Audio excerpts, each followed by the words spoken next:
দৃশ্য দেখার পর তার আফসোসটা বেড়ে যাবে, কারণ তার প্রিয়জন আপনজন জান্নাতে, সে জাহান্নামে। সে দুনিয়ার কিছু সময়ের জন্য আফসোস করবে, যেই সময়গুলো ভালো কাজ করার সুযোগ থাকার পরেও করে নাই।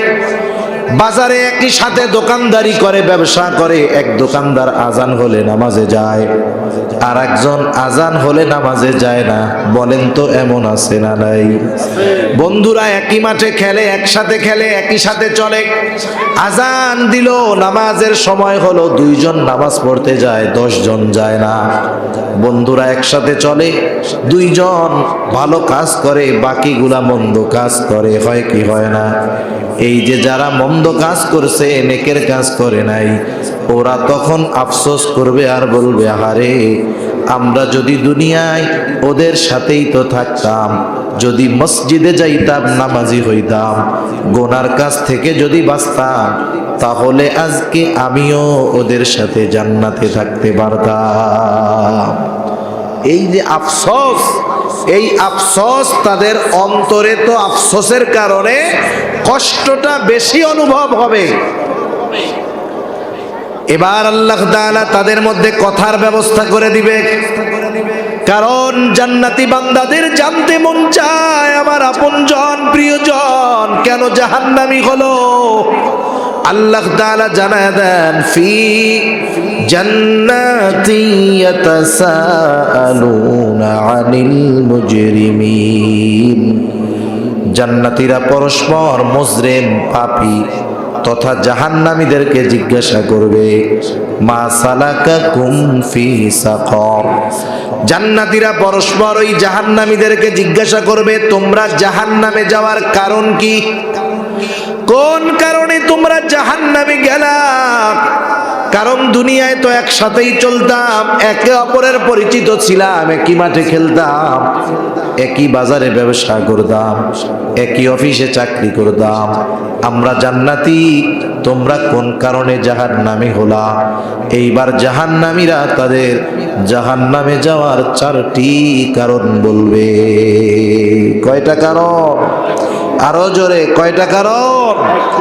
এই জাহান্নামীরা বলবে, এই 4 কারণে আমরা জাহান্নামী। এই সূরার এই আয়াতগুলোর আলোকে আজকের মাহফিল থেকে আমাদের যেই জিনিসটা নিয়ে যেতে হবে, সেটা হলো মাহফিলের শেষে এক একটা খিচুড়ির প্যাকেট, নাকি? এগুলো নিয়ে যেতে হবে। ওইটা কি আসল? আরে ওইটা তো হাদিয়া দিছে। কি কথা শুনতেছি! আমার জীবন পরিবর্তনের জন্য যা দরকার, আমার আখিরাত সুন্দরের জন্য যা দরকার, আমার জাহান্নাম থেকে বাঁচার জন্য যা দরকার, জান্নাতে যাওয়ার জন্য যা দরকার, সেই পাথেয়গুলো যত্ন সহকারে স্মরণ রেখে আমলে পরিণত করতে হবে ইনশাআল্লাহ। জাহান্নামীরা যেই 4 কারণে জাহান্নামী হবে, এই কারণগুলো যদি আমাদের কারো মধ্যে থাকে, আমরা কি রাখবো না বাদ দিয়ে দিব? নিজে নিজে অন্তরে প্রতিজ্ঞাবদ্ধ হন, হাত উঁচা কইরা ওয়াদা করানোর কোনো জরুরত নাই যে আমার মধ্যে যদি ওই জাহান্নামীদের কর্মগুলো থাকে, আমি ওগুলো বাদ দিয়ে দিব। দেখেন, এক লোকের 2 পায়ে এমন অসুস্থতা হয়েছে, ডাক্তার পরীক্ষা নিরীক্ষা করে বলতেছে, আপনার যদি জান বাঁচাইতে হয় 2 পা কেটে ফেলতে হবে রাম থেকে, আপনি আর হাঁটতে পারবেন না। বলেন তো, ডাক্তার যদি কাউকে এই কথা বলে, জীবন বাঁচাতে হলে 2 পা কেটে ফেলতে হবে, আপনি কি পা রাখবেন না জীবন বাঁচাবেন? জীবন বাঁচাইলে পা থাকবে? এখন ডাক্তারের যদি বলেন, হ্যাঁ ডাক্তার পা 2টা কেটে ফেলান, আপনি নিয়ে যাইয়েন, কিন্তু আমি টাকা পয়সা দিতে পারবো না, এটা হবে? বরং হসপিটালে ভর্তি হবেন, টাকা পয়সা দিবেন, বেড ভাড়া দিবেন, ওষুধ খাবেন। যেই ডাক্তার ঠ্যাং 2টা কেটে ফেলছে, আসার সময় তারে ধন্যবাদও দিয়ে আসবেন যে আপনি খুব সুন্দর অপারেশন করছেন, আল্লাহর রহমতে আপনার অপারেশন সাকসেসফুল করেছেন আল্লাহ, এই জন্য হয়তো দুনিয়ার মুখ দেখতে পারবো আর কিছুদিন। কাইটা ফেলাইলো ঠ্যাং, দিয়ে আসলেন ধন্যবাদ। তাহলে জীবনের ক্ষেত্রে, জীবন বাঁচানোর জন্য 2 পা মূল্যহীন। আবার যদি কোনো রোগে কেউ আক্রান্ত হয়, ডাক্তার যদি বলে পাও তো 2টা নাই আপনার, 2 হাতের যেই অবস্থা, বাঁচতে হইলে 2 হাতও কাটতে হবে, কি করবেন? হাত 2টা কেটে ফেলবো, তবুও বেঁচে থাকতে চাই।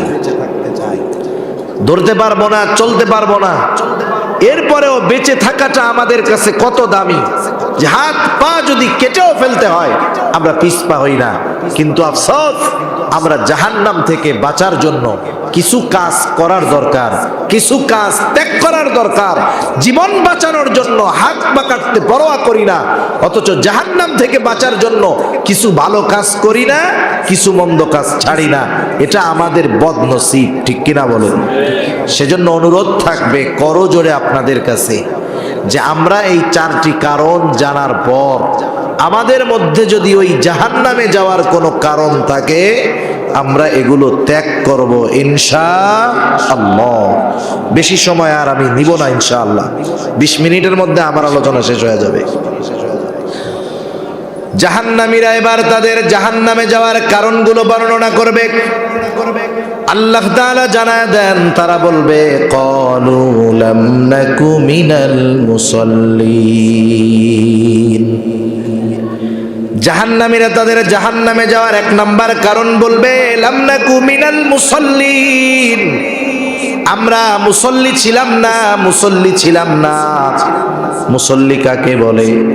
সপ্তাহে একদিন মসজিদে হাজিরা দিলে সে মুসল্লি নয়। আমাদের ঢাকা শহরে মাঝে মধ্যে দেখা যায় 5 তলা 7 তলা মসজিদ, জুমার দিন পুরা মসজিদ ভরপুর, ছাদেও জায়গা নাই, নামাজের জন্য মানুষের জায়গা না পেয়ে রাস্তায় দাঁড়ায় গেছে মসজিদের সামনে। মসজিদের ভিতরে যত মানুষ, তার চাইতে বাহিরে আরো বেশি মানুষ। ওই মহল্লার ওই দিনের আসরের নামাজে যদি খোঁজ নেওয়া হয়, দেখা যাবে জুমার সময় যেই মসজিদে জায়গা নাই, রাস্তাও ফিলাপ, ওই মসজিদে ওই দিনের আসরের নামাজে নিচের তালার 3 কাতারও ভরে না।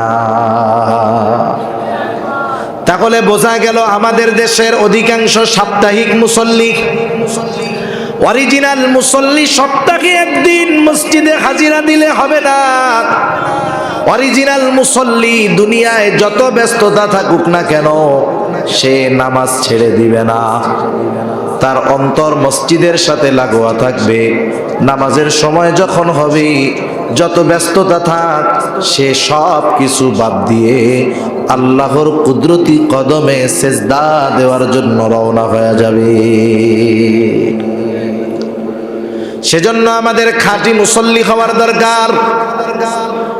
আফসোসের কথা হলো, আমাদের বাংলাদেশ যত মুসলমান আছে, সব মুসলমানের মধ্যে 10% মানুষও 5 ওয়াক্ত নামাজ পড়ে না। তার মানে 8 থেকে 10% মানুষ মুসল্লি, বাকি 90% মানুষ মুসলমান বেনামাজি, মুসল্লি নয়। হয়তো কেউ সাপ্তাহিক নামাজি, কেউ বা হয়তো বছরে 2 বার নামাজ পড়ে, ঈদের নামাজ। আবার অনেক মুসলমান খুঁজে পাবেন সারা জীবনে কোনো নামাজে হাজিরা দেয় নাই, একটা নামাজে অংশগ্রহণ করছে, সেটা হলো তার নিজের জানাজার নামাজ। এর আগে কোন নামাজে সে যায় নাই, একটা নামাজে সে অংশগ্রহণ করতে বাধ্য হয়েছে, কারণ ওই নামাজটা ছিল তার জানাজার নামাজ। এমনও মুসলমান আমাদের সমাজে খুঁজলে 2-1টা পাওয়া যাবে, কি যাবে না? যাবে। এখন মানুষ তাইলে মুসল্লি না কেন, নামাজ পড়ে না কেন? এই কারণগুলো বাহির করার দরকার আছে না নাই?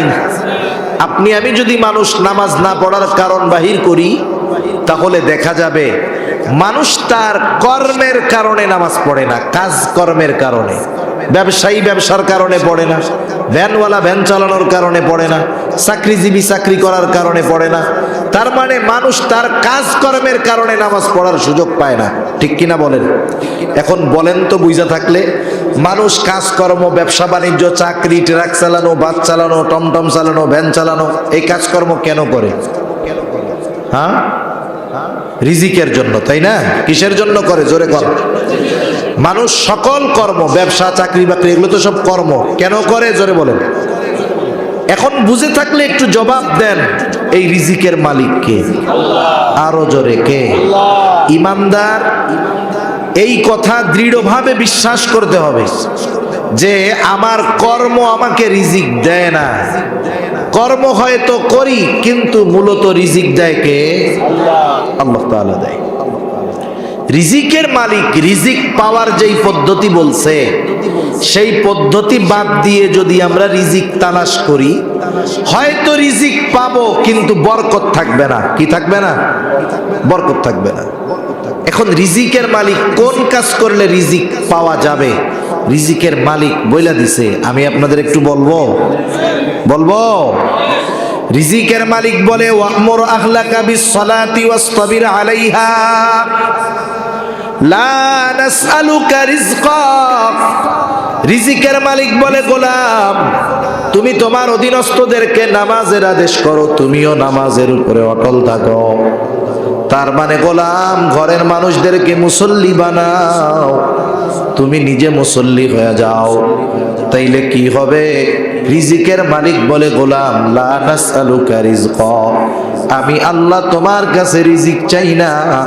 তুমি মুসল্লি, তোমার ঘরের মানুষ যদি মুসল্লি হয়ে যায়, আল্লাহ তাআলা বলতেছেন নাহনু নারযুকুকা, আমি আল্লাহ তোমরা মুসল্লি হওয়ার কারণে তোমাকে আমি আল্লাহ রিজিক দিয়ে দিব। এখন আমার একটু বুঝে থাকলে জবাব দিবেন, যেই মানুষগুলো রুজি উপার্জনের বাহানা দিয়ে নামাজ বাদ দেয়, এরা চালাক না বোকা? নিঃসন্দেহে এরা বোকা। আল্লাহ তাআলা বললেন গোলাম নামাজি হয়ে যাও, ঘরের মানুষদেরকে নামাজি বানাও, আমি আল্লাহ তোমাকে রিজিক দিয়ে দিব। সেই জন্য অনুরোধ করে বলবো, কাজ থাকবে, কর্ম থাকবে, ব্যবসা থাকবে। আপনি দোকান খুইলা বইসা আছেন, ওই দিক দিয়া দেখবেন নামাজের ইকামত শুরু হওয়ার টাইম হয়ে গেল, কাস্টমারের ভিড় দেখবেন। মনে কইরেন না আমাদের এলাকায় তো বলে কাস্টমার লক্ষ্মী, এ কথা বলা জায়েজ নাই। ওদের ভাষায় কাস্টমার হলো এটা আমার জন্য একবারে লক্ষ্মী কয় আর কি, মানে সৌভাগ্য, কাস্টমার আসলে ভালো। নামাজের সময় আসলো যে কাস্টমার, আপনি বুঝবেন আল্লাহ পরীক্ষার জন্য পাঠাইছে। দেখি এইগুলার লোভে নামাজ বাদ দেয় কিনা, এগুলো আল্লাহর পরীক্ষা হতে পারে। সেজন্য অনুরোধ থাকবে, নামাজি হয়ে যাই, মুসল্লি হই। আল্লাহ তাআলার ওয়াদা কখনো মিথ্যা হতে পারে না, চিন্তার কোনো কারণ নাই। হয়তো উপার্জন কম হবে, কিন্তু নামাজি হওয়ার কারণে ওই অল্প উপার্জনে বরকত যিনি দিবেন তিনি কে? আমি দুইটা বিষয়ে প্রত্যেকটা পয়েন্ট থেকে টানতেছি যে নামাজি হইলে পরকালের লাভ কি, জাহান্নাম থেকে বাঁচা যাবে, দুনিয়ার লাভ কি, রিজিক পাওয়া যাবে। এই জন্য জাহান্নামীরাও বলল জাহান্নামে আসার এক নম্বর কারণ হলো আমরা মুসল্লি ছিলাম না, নামাজি ছিলাম না। এখন আপনারা বলেন আমরা কি হব? আরো জোরে কি হব? আল্লাহ তৌফিক দান করুক, জোরে বলি আমিন। জাহান্নামীরা তাদের জাহান্নামে যাওয়ার দ্বিতীয় কারণ বলবে ওয়ালাম নাকু নুতঈমুল মিসকিন, আমরা মিসকিনদেরকে খানা খাওয়াইতাম না। সাধারণভাবে খানা খাওয়ানো বড় ফজিলতের কাজ। খানা খাওয়ানোটাকে আমরা তিনটা ভাগে ভাগ করতে পারি। এক নাম্বার, সাধারণভাবে খানা খাওয়ানো। রাসূলুল্লাহ সাল্লাল্লাহু আলাইহি ওয়াসাল্লামের কাছে এক লোক এসে প্রশ্ন করতেছে, ইয়া রাসূলুল্লাহ আইয়ুল ইসলামি খাইর, ইসলামের মধ্যে সর্বোত্তম কাজ কোনটা? নবীজি ছিলেন উম্মতের রূহানি ডাক্তার। একই প্রশ্ন ব্যক্তি ভেদে ভিন্ন রকমের উত্তর নবীজি দিতেন। এই লোকের এই প্রশ্নের জবাবে নবীজি বললেন তুতঈমুত তাআম ওয়া তাকরাউস সালাম আলা মান আরাফতা ওয়া মান লাম তারিফ। নবীজি বললেন তুমি মানুষকে খানা খাওয়াও আর পরিচিত অপরিচিত সবাইকে বেশি বেশি সালাম দাও। নবীজি বললেন মানুষকে খানা খাওয়াও, কোনো স্তর বিন্যাস করেন নাই। নবীজি বলেন নাই ধনীরে খাওয়াবা না, গরিবরে খাওয়াও, মিসকিনরে খাওয়াও, এমনটা বলেন নাই। সেই জন্য মুহাদ্দিসিনে কেরাম বলেন লোকটা ধনী হোক আর গরিব হোক, পরিচিত হোক আর অপরিচিত হোক, অসহায় হোক অথবা স্বাবলম্বী হোক, এক কথায় কোন মানুষ যদি অপর কোন মানুষকে আল্লাহর সন্তুষ্টির জন্য খানা খাওয়ায় ফজিলত আছে না নাই? খানা খাওয়ানোর দ্বিতীয় স্তর। এখন বলেন ওই খাবারটা যদি কোনো মিসকিনকে খাওয়ানো হয় ফজিলত কম না বেশি? মিসকিনদের খানা খাওয়ানো বড় দামি কাজ। আল্লাহ তাআলা কোরআনুল কারীমের মধ্যে জানায় দেন, সূরা মাউন, এই সূরার মধ্যে আল্লাহ তাআলা কাফেরদের কয়েকটা মন্দ স্বভাবের কথা বর্ণনা করেন। মন্দ স্বভাবগুলোর মধ্যে একটা হলো আল্লাহ তাআলা বলেন, ওয়ালা ইয়াহুদ্দু আলা তাআমিল মিসকিন। কাফেররা মিসকিনদেরকে খানা দেয় না। মুফাসসিরিনে কেরাম বলেন, মিসকিনদের খানা না দেওয়া এটা হলো কাফেরদের স্বভাব। এর বিপরীত মিসকিনদের খানা দেওয়া এটা হলো প্রকৃত মুমিনের স্বভাব। তাহলে মিসকিনকে খানা দেওয়া মুমিনের কাজ। এখন কথা হলো, মিসকিনদেরকে যদি খানা দেই আখিরাতে জাহান্নাম থেকে বাঁচবো, দুনিয়ার লাভ কি? পবিত্র কোরআনুল কারীমের একটা সূরা, সূরাতুল ফাজর, এই সূরার মধ্যে আল্লাহ তাআলা মানুষের রিজিক সংকীর্ণতার কয়েকটা কারণ বর্ণনা করেন। রিজিক সংকীর্ণতার অন্যতম কারণ আল্লাহ তাআলা বলেন, ওয়ালা তাহাদ্দুনা আলা তাআমিল মিসকিন।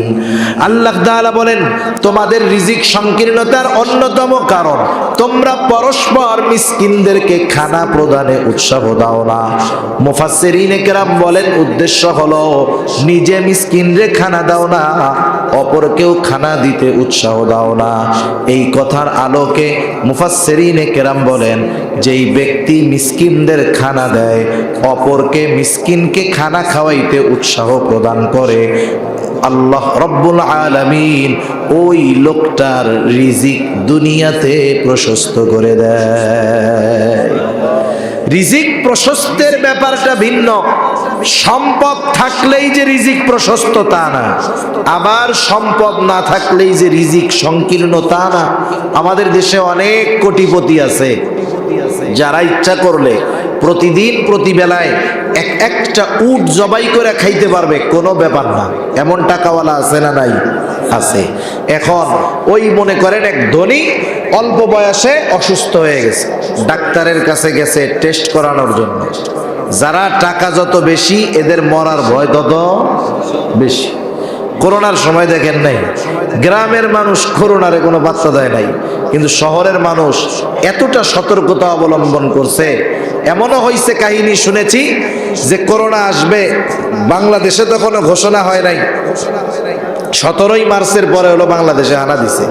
এর আগে তো করোনা কিছু কাজবাজ করতে পারে নাই, কিন্তু এর আগের থেকেই একদল মানুষ 6 মাসের খাবার ঘরের মধ্যে নিয়া যা প্রয়োজন ফ্রিজে লোড দিয়া চিন্তা করছে আমরা আর 6-7 মাস বাইরে যাব না, দরজা জানালা সব ক্লোজ, বাইরের হাওয়া বাতাসও ঢুকতে পারে না। করোনা ঢুকবে কেমনে? দেখা গেল কি, ওই বিল্ডিং এর একজন হঠাৎ করে অসুস্থ হয়েছে, হাসপাতালে নিছে, টেস্ট করছে ওর করোনা। যেই বিল্ডিং এ করোনা, ওই বিল্ডিং ধরে সবাইরে টেস্ট করছে, অধিকাংশ লোকগুলোর করোনা ধরা পড়ছে।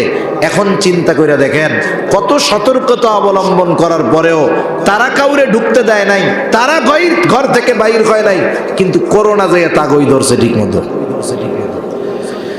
সেজন্য টাকাওয়ালারা অল্প অসুস্থ হইলেই ডাক্তারের কাছে দৌড়ায়। এখন গেছে, ডাক্তাররাও বুঝে এ পার্টিরে যদি 2-4 হাজার টাকা টেস্ট দেই, ও আমারে ডাক্তারই মনে করবে না। টেস্ট দিছে 1 লাখ টাকার টেস্ট। দেখবেন টাকাওয়ালারা এরকমই বলে, ভাই অমুক ডাক্তারের কাছে গেছি, আরে টেস্ট, সেই ডাক্তার কত জাস্টিফাই করার পরে আমারে ওষুধ দিছে, মানে 1 লাখ টাকার টেস্ট করাইয়া তো 25,000 ডাক্তার খায়া বইয়া রয়েছে। ও তো আর তা বুঝে নেই। এখন টেস্ট করাইয়া ডাক্তারকে রিপোর্ট দেখাইতে আনছে, ডাক্তার বলে কাজ তো শেষ, কাজ শেষ। এই কথাই উনি আদামরা। কি হয়েছে ভাই? আপনার দুনিয়ার সব বড় বড় রোগ, আপনার কি রোগ? ডায়াবেটিস হাই, রক্তচাপ, হাই প্রেশার আছে, আপনার কিডনির সমস্যা, হার্টেও সমস্যা আছে। রোগ আর বাকি আছে এই দুনিয়ার, টাকাওয়ালা রোগ এগুলো সব। এখন বলতেছে আপনি যদি বাঁচতে চান, আমি যা বলি তাই শুনবেন। মানুষ আছে বাঁচার জন্য আল্লাহর কথা না শুনলেও ডাক্তারের কথা খুব ভালো মতো শুনে। কত মানুষ দুনিয়ায় আপনি পাবেন, ডাক্তার বলছে আপনারে যেই ওষুধ দিলাম 4 ঘন্টা পর পর খাইতে হবে 6 ডোজ। 24 ঘন্টায় 6টা ট্যাবলেট যদি খাইতে হয় 4 ঘন্টা পর পর খাবেন। রাত 12টা একটা খাইছে, 4টা আর একটা খাইতে হবে। অ্যালার্ম দিয়ে উঠা ওষুধ ঠিকই খায়, কিন্তু ফজরের নামাজ পড়ার মতো সৌভাগ্য তার হয় না। আমাদের দেশের কত পোলাপান আছে ফজরের নামাজ পড়তে পারে না, কিন্তু বিশ্বকাপ রাত জায়গা 2টা-3টার সময় উঠে দেখা, এটা কিন্তু মিস হয় নাই। ঠিক কিনা বলে? কি জবাব দিবা? তুমি যদি এইটা হইতো যে তুমি তোমার অবস্থার কারণে উঠতে পারো নাই, আল্লাহ হয়তো ক্ষমা কইরা বলতো পড়ছস পরে মাফ কইরা দিলাম। কিন্তু তুমি রাত জায়গা উঠে ফুটবল খেলা দেখতে পারো, কিন্তু সকালে ঘুম থেকে উঠে ফজরের নামাজ পড়তে পারো না, তোমার জন্য ছাড় এত সহজ না। ঠিক কিনা বলো? এখন ডাক্তার বলতেছে বাঁচতে যদি চান আমি যা কই তাই শুনতে হবে। আচ্ছা ডাক্তার রাজি আছে। শোনেন, যেহেতু আপনার হাই প্রেশার, লবণ টবণ গরুর গোশত টোস্ত এইসব খাবেনই না, টোটাল বাদ। আচ্ছা, কিডনির সমস্যা যেহেতু আছে, শক্ত খাবার খাওয়া যাবে না। আবার হার্টেরও প্রবলেম আছে, আপনি খাবেন কি? শুনেন, আপনি খাবেন আলা চাউলের জাউ। আলা চাউল চিনেন তো? আলা চাউলের জাউ খাবেন, খবরদার ওর মধ্যে লবণ দিবেন না।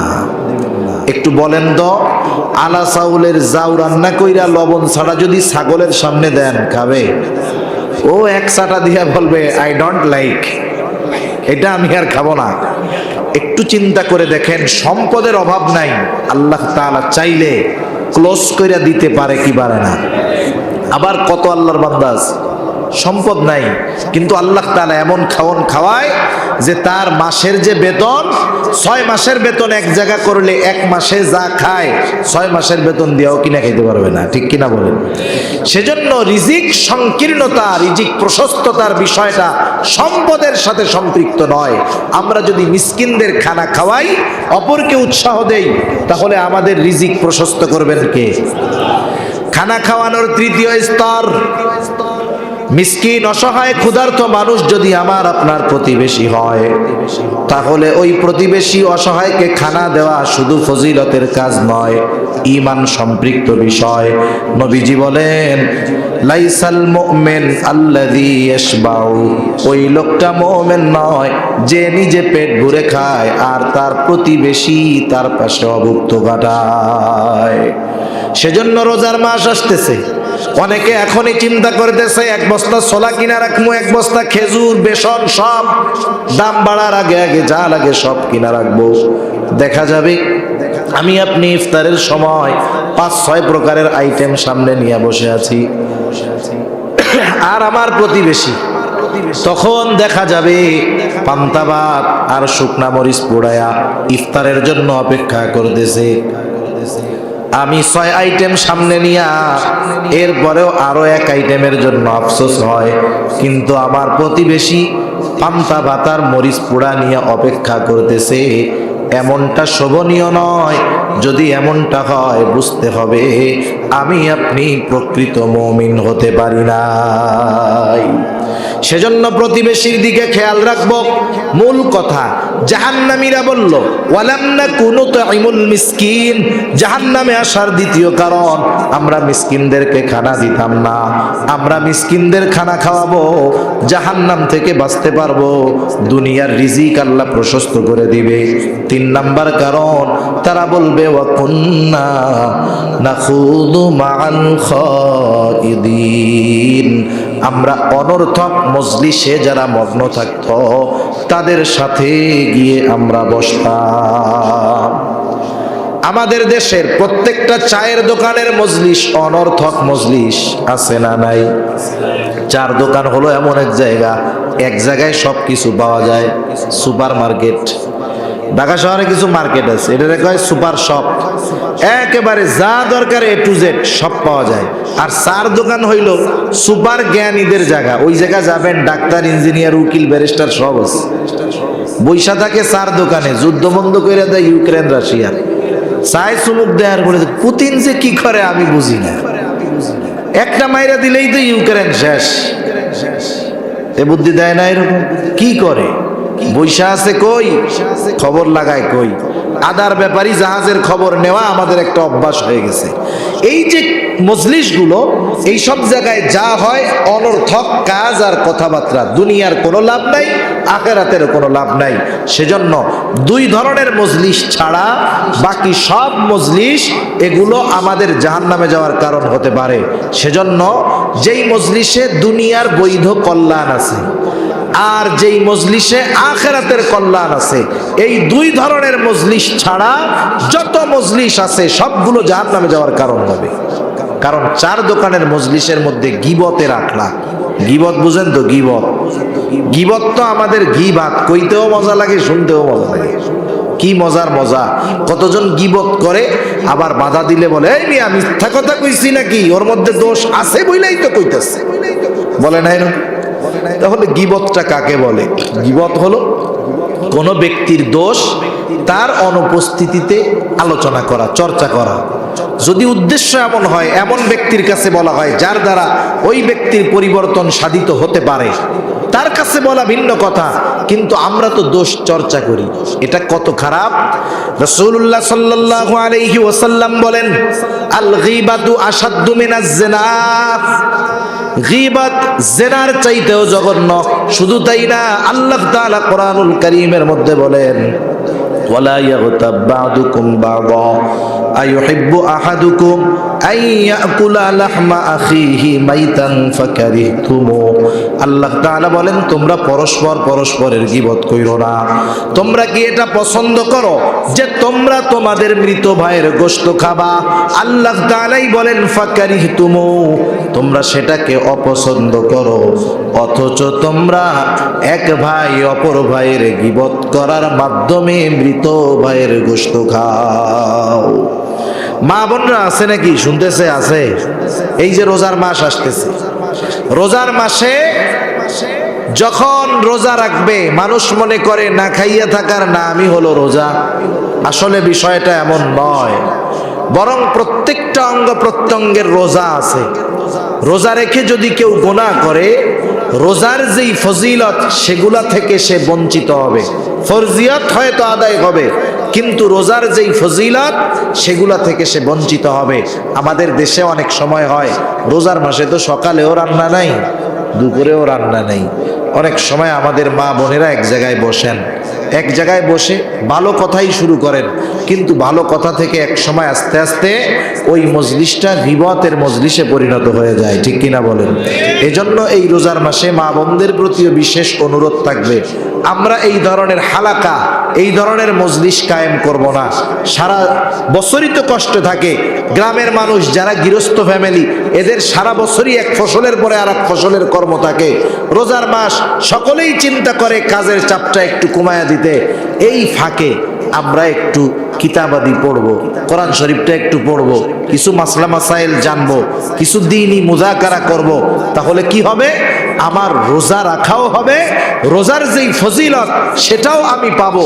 কিন্তু রোজা রেখে যদি গুনাহ করি, রোজার ফরজিয়ত আদায় হবে ঠিক, কিন্তু রোজার যেই অনেক ফজিলতের কথা হাদিসের মধ্যে আসছে সবগুলো থেকে আমাদের বঞ্চিত হতে হবে।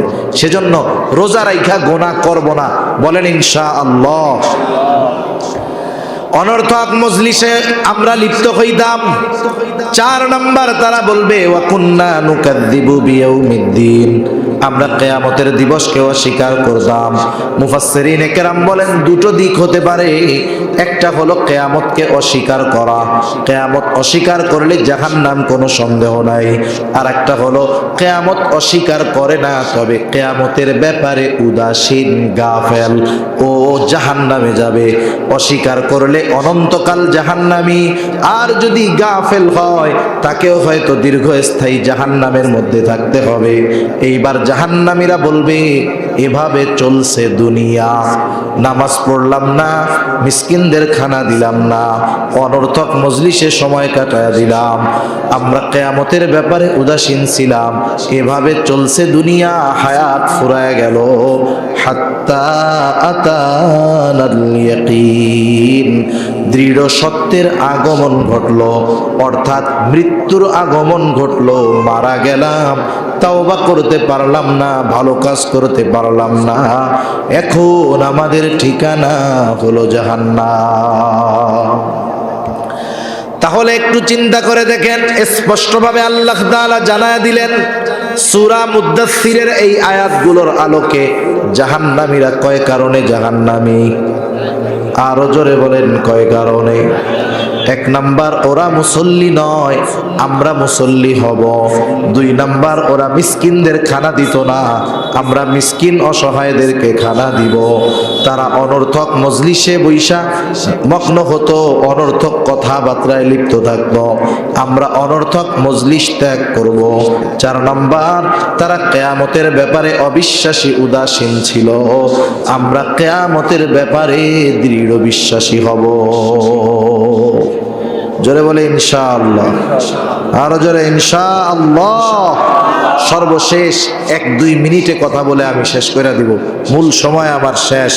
এখন আসেন একটু চিন্তা করে দেখেন, এতটুকু চিন্তা মাথার মধ্যে নিয়ে একটু বাড়িতে যাবেন, একটু চিন্তা করে দেখেন তো যে আল্লাহ তাআলা কোরআনুল কারীমের মধ্যে বলছেন যে যারা দুনিয়াতে ভালো কাজ করে না, ইমানদার বেঈমান, যারা ভালো কাজ করে না, নেক কাজ করে না, দান সাদকা করে না, নামাজ কালাম পড়ে না, এরা মারা যাওয়ার পরে এরা আফসোস করে। এরা মারা যাওয়ার পরে কি করে? আফসোস করে। এই আফসোস আমরা কেউ দেখিও না, শুনিও না, কিন্তু যিনি দেখেন, যিনি শোনেন, তিনি কে? আল্লাহ। এখন আফসোস কি জন্য করে জানেন?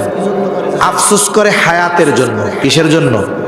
বলে আল্লাহ আমাদেরকে একটু সময় দিয়া দুনিয়াতে যাওয়ার একটু সুযোগ দেন। কি বলে? একটু সময় দেন আমাদের। আল্লাহ তাআলা কোরআনুল কারীমের মধ্যে বলেন, এই মানুষগুলো কি বলে? ফায়াকুলা রব্বি লাউলা আখরতানি ইলা আজালিন করিব, ও আমার রব আমাদেরকে যদি একটু অবকাশ দিতেন, একটু সময় দিতেন, আমরা যদি আবার কিছু সময়ের জন্য দুনিয়ায় যাওয়ার সুযোগ পাইতাম, ফাআসসাদদাকা ওয়া আকুম মিনাস সালিহিন, আমরা দুনিয়ায় গিয়ে আমাদের সম্পদ থেকে দান সাদকা করতাম, এত বেশি নেক আমল করতাম যে আমরা সৎ কর্মশীলদের অন্তর্ভুক্ত হয়ে যাইতাম। বলেন তো ওই মানুষগুলো মৃত্যুর পরে আল্লাহ তাআলার কাছে কিছু সময় চাইবে, কিন্তু তাদের কি সেই সময় দেওয়া হবে নাকি? ওই মরার পরে যেই সময়ের জন্য তারা আফসোস করবে, আমরা যারা বেঁচে আছি সেই মূল্যবান সম্পদ সময় আমাদের আছে না নাই? এই জন্য চিন্তা করতে হবে ভাই, যেন মরার পরে এই সময়ের জন্য আফসোস না করা লাগে। মোমবাতির মতো হলো হায়াত। মোমবাতি যেমন যখন জ্বালায় দেওয়া হয় আস্তে আস্তে ক্ষয় হয়ে যায়, এক সময় নিশ্চিহ্ন হয়ে যায়। আমি আপনি যখন মায়ের গর্ভে ছিলাম, আমাকে আপনাকে যেই দিন রূহ দেওয়া হয়েছে ওই দিন থেকে হায়াত নামক মোমবাতিটা জ্বালায় দেওয়া হয়েছে। সময় যাচ্ছে, মোমবাতি যেমন সময়ের সাথে সাথে ক্ষয় হওয়ার দিকে যায়, লয় হওয়ার দিকে যায়, সময় যত যায় আমি আপনিও মৃত্যুর দিকে ধাবিত হচ্ছি। এই চিন্তাটা বেশি বেশি কইরা দুনিয়ার এই সময়টাকে কাজে লাগাবো ইনশাআল্লাহ, যেন আমাদের মরার পরে আফসোস না করতে হয়। এজন্য আল্লাহ তাআলা বান্দার প্রতি কত মেহেরবান, একটু চিন্তা করে দেখেন।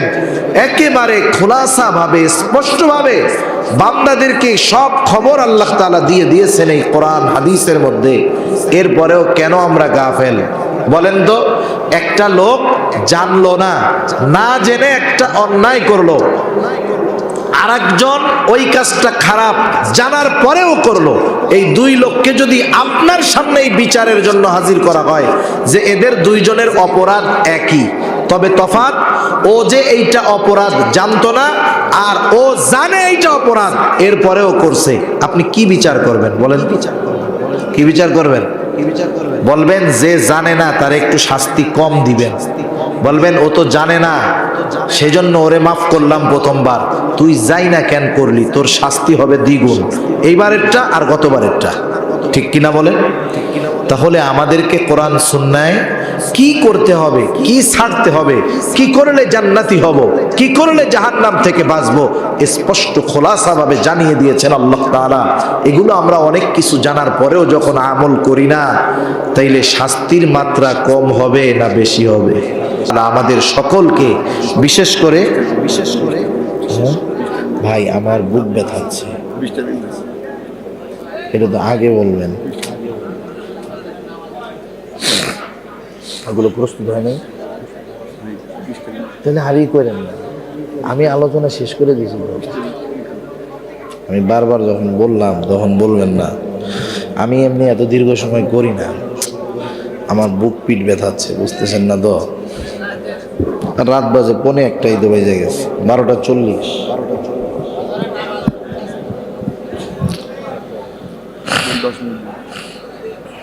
আমি কি বলবো বলেন? আমি তো একটা বিষয় নিয়ে আলোচনা করছি, আর বিষয়টা তো আমি টাইনে দিচ্ছি শেষ করে, আপনি বুঝতেছেন না?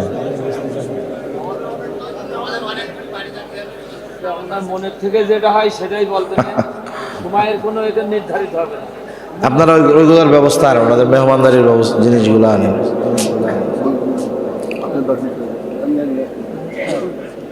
যাই হোক, মূল বিষয়গুলো হলো সময়ের মূল্যায়নটা, এটা বোঝা। সময় আমাদের এ দুনিয়ার সবচাইতে দামি এক সম্পদ, দুনিয়ার অন্যতম দামি সম্পদ এক সময়। এখন সুযোগ আছে, সময় আছে, আমরা এই সুযোগ এবং সময়গুলোকে নেকে ভালো কাজে পরিণত করার চেষ্টা করব। কখন কার মৃত্যু আসে বিষয়টা বলা যায় না, কখন হায়াত ফুরিয়ে যায় এটা বলা যায় না। অনেক সময় আমরা মনে করি যে আমরা যখন বৃদ্ধ হব এরপরে মনে হয় আমাদের মরণ হবে, কিন্তু মৃত্যু আসার শর্ত এটা না যে বুড়া হইলে মরবে, যুবক যে সে মরবে না, বিষয়টা এমন নয়। কখন মৃত্যু হবে এটা বলা যায় না, আমাদের প্রত্যেকের একটা নির্ধারিত সময় আছে। যখন আমি আপনি মায়ের গর্ভে ছিলাম, আল্লাহ সুবহানাহু ওয়া তাআলা যখন ফেরেশতাকে পাঠিয়ে দিয়েছে যে ওই রূহ আমার আপনার মধ্যে যখন ফুঁকে দেওয়া হয়েছে, ওই সময় আমার আপনার দেহের সাথে এই রূহ কতদিন থাকবে এই বিষয়টা আল্লাহ তাআলা নির্ধারিত করে দিয়েছেন। সেজন্য আমাদের প্রত্যেকের একটা নির্ধারিত সময় আছে। সেই সময় যখন উপস্থিত হবে, আমি আপনি যদি সুস্থ থাকি, বাঁচার কোনো উপায় নাই। ওই সময় যতক্ষণ না আসবে, আমি আপনি যতই অসুস্থ হই, ওইটা আমাদের মরণ হবে না। এই যে কতদিন আগে দেখলাম যে আরব দেশের এক যুবরাজ, এক প্রিন্স রাজপুত্র 18 বছর ধরে কোমায় আছে, 17 না 18 বছর লাইফ সাপোর্টে লাগানো। এই 17-18 বছর সে না একটা কথা বলছে, না একবার চোখ খুলছে, না একবার নড়াচড়া করছে, এক অবস্থায় বিছানার উপরে একইভাবে আছে। তাকে পাইপের মাধ্যমে তরল খাবার খাওয়ানো হয়, প্রস্রাব পায়খানা সে পাইপ লাইনের মাধ্যমে করে, একভাবে আছে। 18 বছর বেঁচে আছে, মারা যায় নাই, একটু বাকি মরতে। এত অসুস্থতার পরেও আল্লাহ তাআলা তাকে বাঁচায় রাখছেন, কারণ হলো তার হায়াত এখনো ফুরায় নাই। আপনারা দেখছেন না, শোনেন নাই? এই যে তুরস্কের ভূমিকম্পে 10 দিন পরেও সুস্থ সুস্থ মানুষকে উদ্ধার করা হয়েছে। 10 দিন কোথায় ধ্বংসস্তূপের কত নিচে, যেখানে বাতাস পৌঁছানো কঠিন, খাবার পৌঁছানো কঠিন, হায়াত আছে, আল্লাহ তাআলা ওই জায়গায় বাঁচায় রাখছে। গর্ভবতী মহিলা, ভূমিকম্পে তার গর্ভপাত হয়ে গেছে, মহিলা পরিবারের সব মারা গেছে, কিন্তু ওই সদ্য ভূমিষ্ঠ ওই ছোট বাচ্চা ভূমিষ্ঠ হয়েছে মাত্র, মার দুধ পর্যন্ত পান করতে পারে নাই, অথচ ওই বাচ্চাটাকেও বাঁচায় রাখছে কে? সেজন্য হায়াত এক জটিল দামি জিনিস। থাকতে এর মূল্যায়ন আমরা যদি না বুঝি, যখন থাকবে না দাম বুঝবো, কিন্তু করার কিছু আমাদের থাকবে না।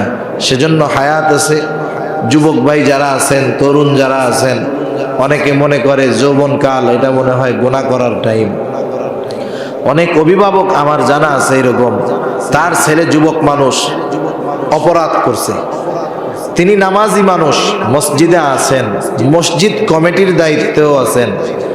ওনার কাছে একদল মানুষ এসে ওনার সন্তানের ওই অপরাধের ব্যাপারে অভিযোগ দিয়েছে যে আপনার ছেলে এই কাজটা করছে। এক্ষেত্রে বাবার দায়িত্ব কি? বাবার দায়িত্ব হলো ওই সন্তানকে শাসন করা, ঠিক কিনা? উপস্থিত মানুষের সামনে উনি কি জবাব দিলেন জানেন? বলে, আরে যৌবনকালে এটা একটু কইরাই থাকে, আমরাও কত করছি। ওনার ছেলের ব্যাপারে অভিযোগ দেওয়া হলো, উনি কি বললেন? যৌবনকালে এটা করেই থাকে, আমরাও কত করছি। এর দ্বারা কি হলো? উনি ওনার ওই সন্তানকে এই কাজে বাধা না দিয়ে আরো কেমন যেন উৎসাহী করলেন। উনি বুঝাইতে চাইলেন যে যৌবনকাল এটা মনে হয় গুনাহ করার টাইম। আমাদের তরুণ যুবক ভাইয়েরা এটা মনে করে অনেক ক্ষেত্রে যে আমরা তরুণ, আমরা যুবক, আমরা এখন কিশোর, আমরা প্রাইমারি পাড়ি দিয়ে হাই স্কুলে উঠেছি, হাই স্কুল থেকে আমরা এখন কলেজে গিয়েছি, কলেজ থেকে যখন ভার্সিটিতে যায় ওরা তো মনে করে আমরা দুনিয়ার যৌবনের পাখা মেলে উঠতেছি। হায় হায়, ইসলাম বিদ্বেষীরা তরুণ, কিশোর, যুবকদেরকে টার্গেট করে তাদের চরিত্র ধ্বংসের মিশনে নামছে। অথচ দেখেন ইসলাম যৌবনকালের ব্যাপারে কতটা গুরুত্ব দেয়। কিয়ামতের দিন প্রত্যেকটা মানুষকে 5টা করে প্রশ্ন করা হবে। কয়টা প্রশ্ন? 5 প্রশ্ন। যারা নাবালক তাদের অবস্থা ভিন্ন। 5 প্রশ্নের মধ্যে সবচাইতে গুরুত্বপূর্ণ প্রশ্ন হলো তুমি তোমার যৌবনকাল কিভাবে অতিবাহিত করছো।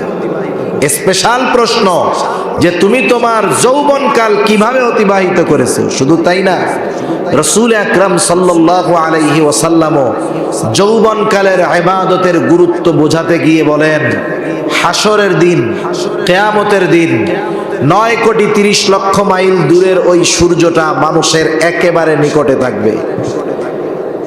এত দূরে সূর্য, তাই এই গরমের সময় কি তাপ, আর যখন একেবারে কাছে থাকবে কি অবস্থা হবে। নবীজি সাল্লাল্লাহু আলাইহি ওয়াসাল্লাম বলেন, কোথাও কোনো ছায়া থাকবে না আরশের ছায়া ছাড়া। নবীজি বলেন ওই আরশের ছায়ায় 7 শ্রেণীর মানুষ স্থান পাবে। কয় শ্রেণীর মানুষ? 7 শ্রেণীর মানুষ। এর মধ্যে এক শ্রেণীর মানুষ হলো ওই যুবক যে তার যৌবনকাল ইবাদতের মাধ্যমে অতিবাহিত করেছে। ওই যুবক আরশের ছায়ায় পাবে। এই ধরনের হাদিস দ্বারা এটাই বোঝা যায় যে ইসলাম আমাদেরকে সুস্থ থাকা অবস্থায় যৌবনের ইবাদতের ব্যাপারে উদ্বুদ্ধ করে, আর ইসলাম বিদ্বেষীরা আমাদের যৌবনকালকে এনজয়ের টাইম মনে করার জন্য আমাদের উদ্বুদ্ধ করে, ঠিক কিনা বলেন?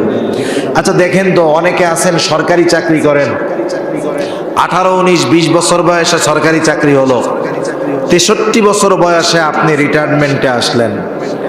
এই যে আপনার জীবনের সবচাইতে গুরুত্বপূর্ণ 40টা বছর আপনি গভর্নমেন্টকে সার্ভিস দিয়েছেন। 62 বছর বয়সে যখন আপনি বাড়ি আসছেন আপনি অকেজো, এটাই বাস্তবতা।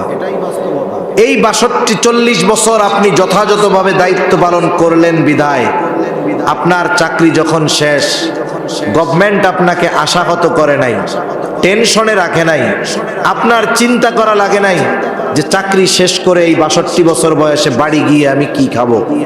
টেনশন করা লাগছে? আপনি আসার সময় আপনাকে এককালীন মোটা অঙ্কের একটা টাকা দিয়েছে, আবার প্রতি মাসে মাসে পেনশনের ব্যবস্থা করছে। আপনি হয়তো চিন্তা করতেন যে আমার তো স্ত্রী আছে, আমি মারা গেলে আমার বউ কি করবে। গভর্নমেন্ট কেমন যেন বলে দিচ্ছে, চিন্তা কইরো না, তুমি মরার পরে তোমার বউ এই ফ্যাসিলিটি পাবে। আপনার ছেলে একটা প্রতিবন্ধী আছে, আপনি চিন্তা করেন সবগুলো তো যেমন তেমন, ও কি করবে। কেমন যেন গভর্নমেন্ট বলতেছে টেনশন কইরো না, তুমি থাকবা না, তোমার স্ত্রী থাকবে না, তোমার এই ফ্যাসিলিটি তোমার ওই প্রতিবন্ধী সন্তানকে দেওয়া হবে। একটু চিন্তা করে দেখেন তো, দুনিয়ার একজন রাষ্ট্রপ্রধানের বা এক গভর্নমেন্টের দায়িত্ব যথাযথভাবে পালন করার পর জীবনের শেষ সময় এসে সে আশাহত করে না, আগে চাকরি কইরা বেতন পাইতো, শেষ সময় চাকরি ছাড়া বেতন দেয়, ঠিক কিনা? এজন্য কোন ব্যক্তি যদি যৌবনকালে ইবাদত করে, সুস্থ অবস্থায় সে যেই ইবাদতগুলো করে, সে যদি কখনো অসুস্থ হয়ে যায় এই সুস্থতাকালীন যেই ইবাদতগুলো করত অতিরিক্ত অসুস্থতার সময় ইবাদত না করলেও আল্লাহ তাআলা সুস্থতার সময়ের সমপরিমাণ সওয়াব তার আমলনামায় দিয়ে দেয়। সুবহানাল্লাহ।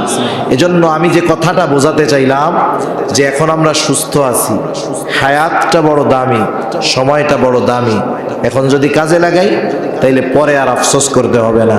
আল্লাহ তাআলা আমাদের সবাইকে সময়ের দাম, সময়ের মূল্য বোঝার তৌফিক দান করুন। সকলে বলি আমিন, আরো জোরে বলি আমিন। দোয়া হয়ে যাবে এখন। আপনারা একটু মেহরবানি করে কাতার ধরে বসবে, একটু লাইনটা সোজা করে বসি, জিকিরের সাথে সাথে আউট কথা না বলি, আমরা একটু লাইন ধরে বসি যাতে আপনাদের কাছে মেহমানদারির এগুলা পৌঁছাতে একটু সুবিধা হয়। লা ইলাহা ইল্লাল্লাহ,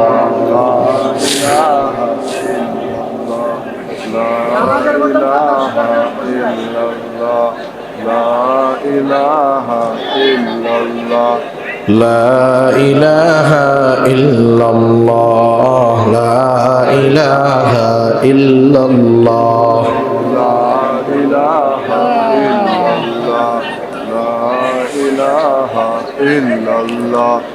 লা ইলাহা ইল্লাল্লাহ, লা ইলাহা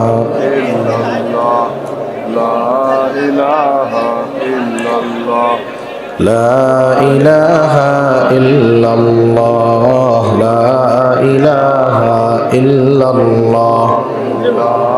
এই কিছু বলার দরকার হলে মাইকে বলেন, মাইকে বলে দেন।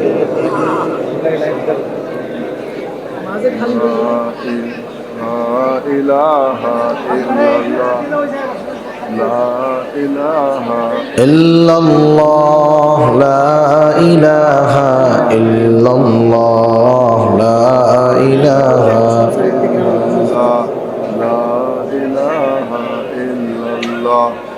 লা ইলাহা ইল্লাল্লাহ, লা ইলাহা ইল্লাল্লাহ, লা ইলাহা ইল্লাল্লাহ, লা ইলাহা লা ইলাহা ইল্লাল্লাহ, লা ইলাহা ইল্লাল্লাহ। দেওয়া শুরু করছে। আমরা সবাই দুরূদ শরীফ পাঠ করি। আল্লাহুম্মা সাল্লি আলা মুহাম্মদ ওয়া আলা আলি মুহাম্মাদিন কামা সাল্লাইতা আলা ইব্রাহিম ওয়া আলা আলি ইব্রাহিম ইন্নাকা হামিদুম মাজিদ। আল্লাহুম্মা বারিক আলা মুহাম্মাদিন ওয়া আলা আলি মুহাম্মাদিন কামা বারাকতা আলা ইব্রাহিম وعلى آل إبراهيم إنك حميد مجيد. الحمد لله رب العالمين والعاقبة للمتقين والصلاة والسلام على خير خلقه محمد وعلى آله وأصحابه أجمعين. ربنا ظلمنا أنفسنا وإن لم تغفر لنا وترحمنا لنكونن من الخاسرين. ربنا آتنا في الدنيا حسنة وفي الآخرة حسنة وقنا عذاب النار. ربنا فاغفر لنا ذنوبنا وكفر عنا سيئاتنا وتوفنا مع الأبرار. ربنا وآتنا ما وعدتنا على رسلك ولا تخزنا يوم القيامة إنك لا تخلف الميعاد. اللهم حاسبنا حسابا يسيرا আল্লাহুম্মা হাসিবনা হিসাবান ইয়াসীরা আল্লাহুম্মা ইন্নাকা আফুউন কারীম তুহিব্বুল আফওয়া ফা'ফু আন্না আল্লাহুম্মা ইন্নাকা আফুউন কারীম তুহিব্বুল আফওয়া ফা'ফু আন্না। ও দয়াময় আল্লাহ, গভীর রাত পর্যন্ত দিনই আলোচনা করার পর গুনাহ মাখা হাত আমরা তুলে ধরেছি আল্লাহ। আয় আল্লাহ, রাত যত গভীর হয় দুনিয়ার মানুষের দরজাগুলো বন্ধ হয়ে যায়, আর রাত যত গভীর হয় আপনার রহমতের দুয়ার তত উন্মোচিত হয়। আয় আল্লাহ, আমরা গুনাহগার, আপনি তো গফফার। আমরা গুনাহ করতে ভালোবাসি আল্লাহ, আপনি ক্ষমা করতে ভালোবাসেন। আপনি আপনার গফুর গফফার রহিম রহমান নামের ওসিলায় যে যেখান থেকে হাত উঁচু করেছে আমাদের প্রত্যেকের বিগত জীবনের সকল কবিরা সগীরা গুনাহগুলো মাফ করে দেন। আয় আল্লাহ, আমাদের আত্মীয় স্বজন যে যেখানে আছে মাফ করে দেন আল্লাহ। যারা দুনিয়া ছেড়ে চলে গেছে তাদের মাফ করে কবরগুলো আপনি জান্নাতের টুকরো বানায়া দেন ইয়া রব্বাল আলামিন। এলাকার আশেপাশে যত গোরস্থান আছে, যত মুমিন মুমিনাত শায়িত আছে আল্লাহ, সকলকে মাফ করে দেন, কবরগুলো জান্নাতের টুকরো বানায়া দেন। যেই সমস্ত মুরব্বীরা বেঁচে আছে সুস্থ দীর্ঘ নেক হায়াত আল্লাহ আপনি দিয়ে দেন ইয়া রব্বাল আলামিন। আমাদের মধ্যে যারা অসুস্থ সুস্থতা দান করেন আল্লাহ। আমাদের আত্মীয় স্বজন যাদের অসুস্থ আছে আয় আল্লাহ সকলকে আপনি পরিপূর্ণ সুস্থতা দান করেন ইয়া রব্বাল আলামিন। খাস করে আল্লাহ আজকের এই মাহফিল আপনি কবুল আর মঞ্জুর করে নেন আয় আল্লাহ।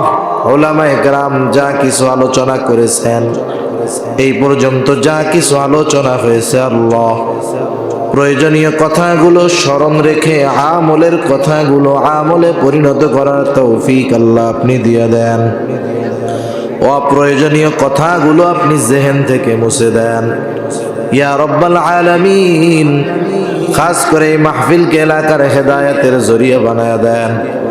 কিয়ামত পর্যন্ত এই মাহফিল জারি রাখার জিম্মাদারি আল্লাহ আপনি নিয়ে নেন ইয়া রব্বাল আলামিন। খাস করে এই মাহফিল কামিয়াবির জন্য যারা অর্থ দিয়ে, শ্রম দিয়ে, সময় দিয়ে, সৎ পরামর্শ দিয়ে আয় আল্লাহ ব্যস্ততাকে উপেক্ষা করে উপস্থিত হয়ে বিভিন্নভাবে সহযোগিতা করেছে আল্লাহ, প্রত্যেকের ছোট বড় সকল প্রকার সাহায্য সহযোগিতা আপনি কবুলের মঞ্জুর করে নেন। কে কোন আশায় সহযোগিতা করেছে আপনার জানতে বাকি নাই আয় আল্লাহ।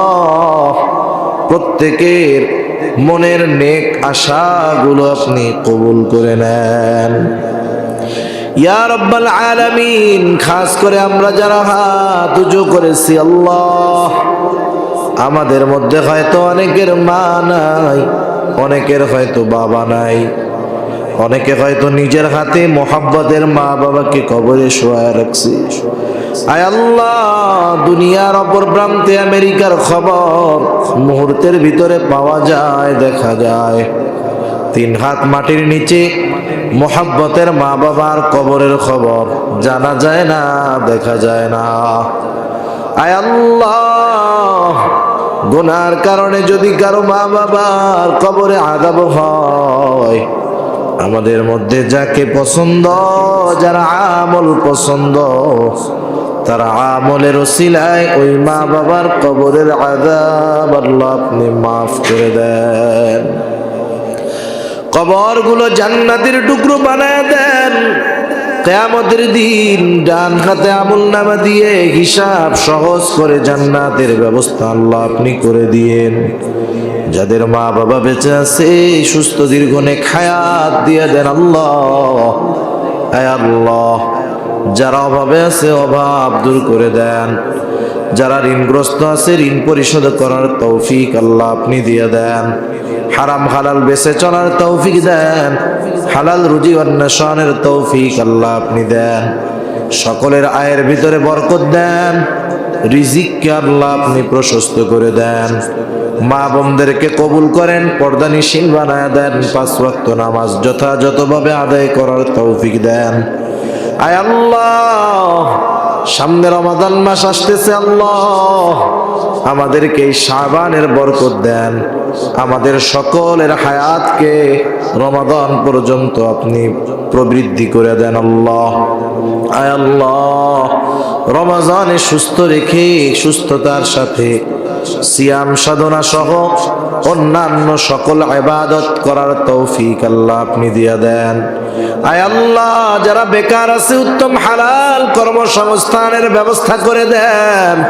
আয় আল্লাহ, আমাদের সকলকে সময়ের মূল্য বুঝবার তৌফিক দেন, হায়াতের কদর করার তৌফিক দিয়ে দেন।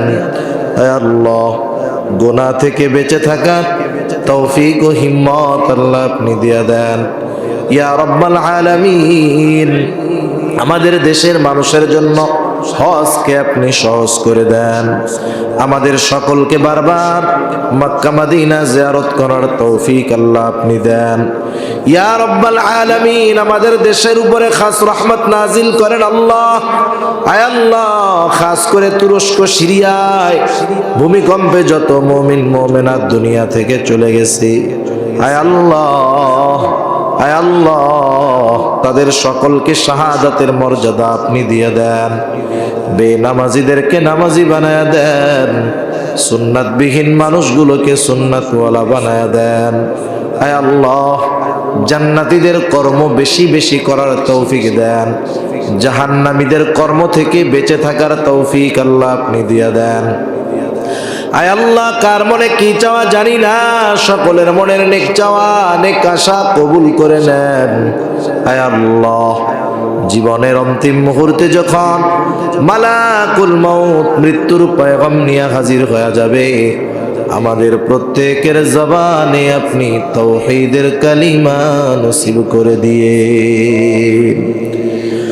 আল্লাহুম্মা ইন্না নাউযু বিকা মিনাল হাম্মি ওয়াল হাযান ওয়াল আজজি ওয়াল কাসাল ওয়াল জুবনি ওয়াল বুখুল ওয়া দালা'id দাইন ওয়া গলাবাতির রিজাল। রব্বি ইজআলনি মুকিমাস সালাতি ওয়া মিন যুররিয়্যতি রব্বানা ওয়া তাকাব্বাল দুআ। ربنا اغفر لي ولوالدي وللمؤمنين يوم يقوم الحساب. ربنا هب لنا من أزواجنا وذرياتنا قرة أعين وجعلنا للمتقين إماما. رب ارحمهما كما ربياني صغيرا.